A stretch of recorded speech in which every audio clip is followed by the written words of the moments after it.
Continuing with our top headlines, Big Sis admits that the U.S. does not face a terror threat from Iran or Hezbollah, despite all the hype drummed up by the establishment media about a scary Iranian or Hezbollah attack on soft targets in the United States.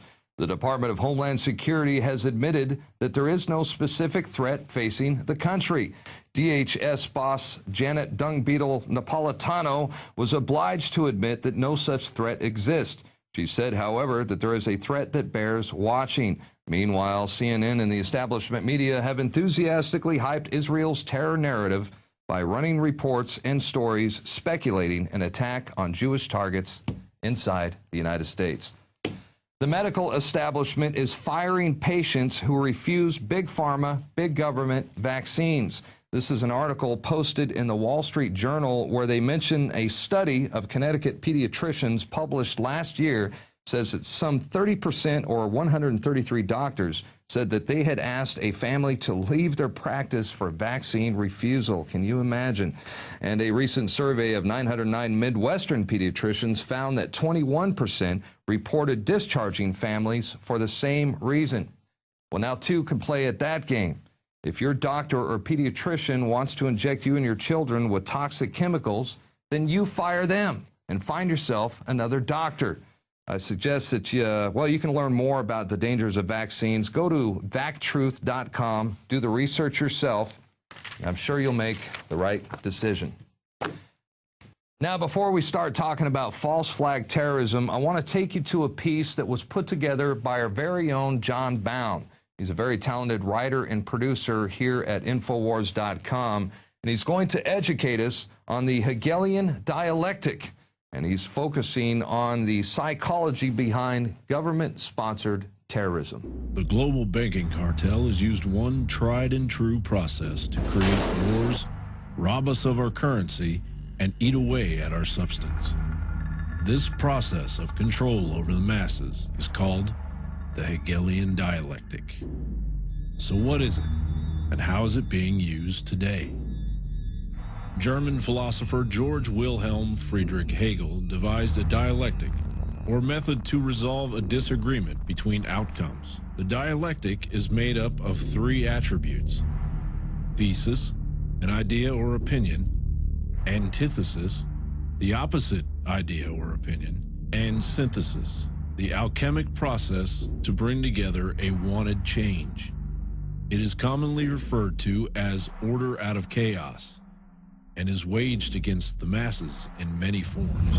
Saul Alinsky, self-avowed Marxist, proponent of the Hegelian dialectic, published this in Rules for Radicals. Any revolutionary change must be preceded by a passive, affirmative, non-challenging attitude toward change among the mass of our people. They must feel so frustrated, so defeated, so lost, so futureless in the prevailing system that they're willing to let go of the past and chance the future. George Bush became the hero of 9/11 simply due to the fact that he was the president, and then rammed through legislation that threatened our liberties as we all complacently stood by and allowed it to happen. A manufactured crisis occurs, thesis.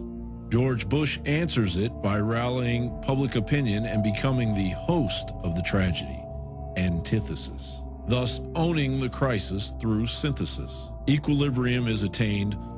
All of the once separate parts of the plan are joined together. In this example, the Patriot Act acting as the equilibrium on the desired road to tyrannical fascism in America. They're too good at what they're doing. They create the crisis on record. They sell the fraud. Then they say, give us more power. Give up your sovereignty, Europe, America, and we'll fix it. But then it only implodes faster. They make bigger bonuses, but they're destroying their own golden goose. They're hacking it open greedily. When it's giving them a golden egg every morning, they think there's eggs inside. I think the point you made of because they're on record creating this to consolidate power. They've bragged about it. Those memos have been made public by Goldman Sachs and others. But they're going to fry things so badly, the bankers are all running to private islands with their own security teams. I mean, like they want to rule everything so much and have just so many digits in their bank accounts that they're going to devalue the value of the digits through their sheer greed.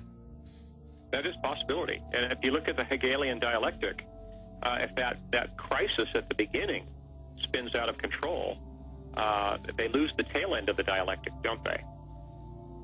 There will be no synthesis at the end. They'll be lucky if they survive.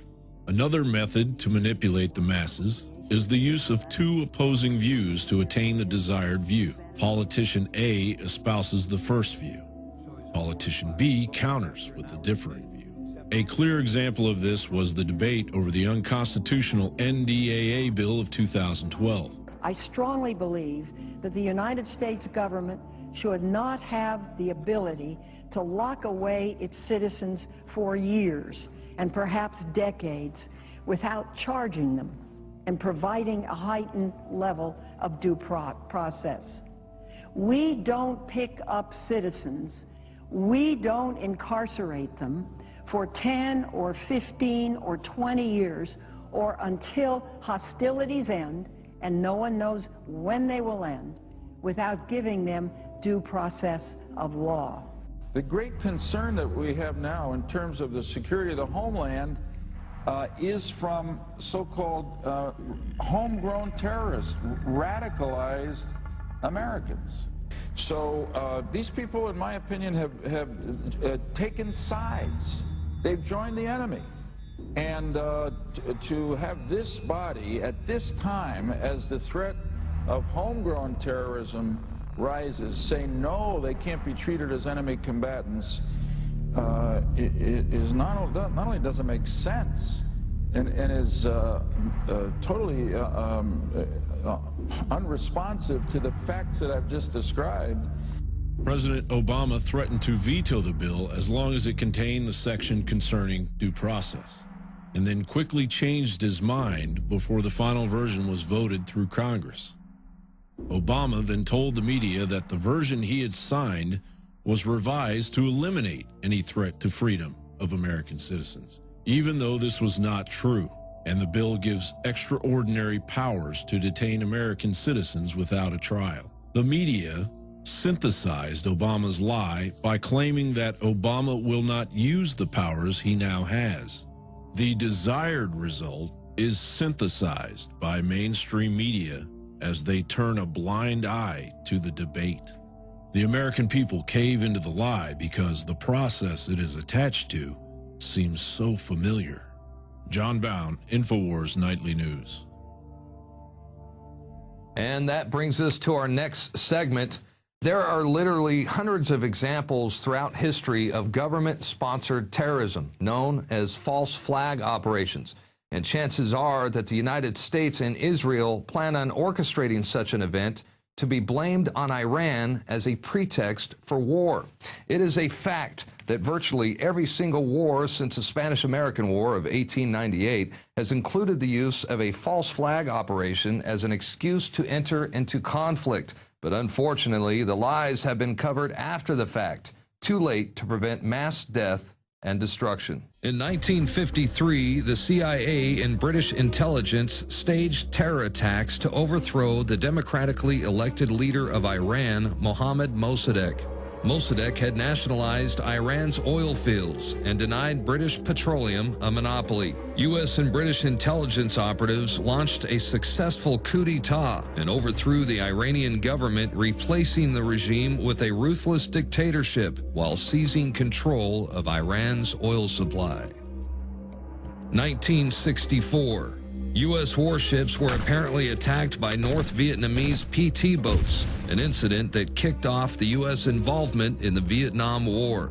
The attack was a staged event that never actually took place. What followed was an excuse by President Lyndon Johnson to dramatically expand the scale of the Vietnam War, ultimately at the cost of 3 or 4 million dead Vietnamese and 58,000 Americans.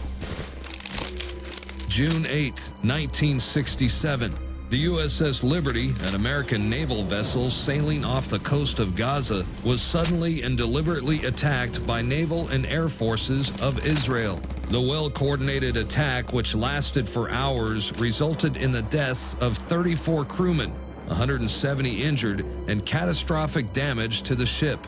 one of the most highly decorated vessels in U.S. history. Egypt was to be blamed for the attack, to serve as a pretext to drag the U.S. and her allies into war in the Middle East. If not for the heroic efforts of the ship's captain and his brave crew, the Liberty would have faced almost certain destruction.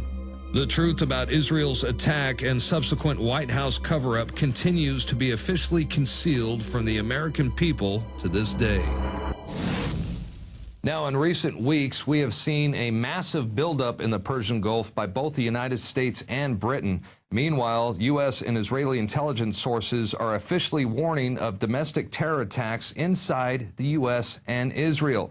And if a conflict is to ignite in the Persian Gulf, it is highly likely that the U.S. or Israel will use a false flag operation to kick things off. And that brings us to our quote of the day.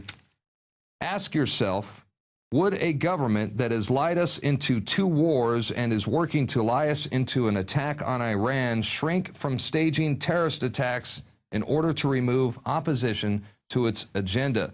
And that was by Paul Craig Roberts, the former Secretary to the Treasury in the Reagan administration, also known as the father of Reaganomics and a frequent guest on our show.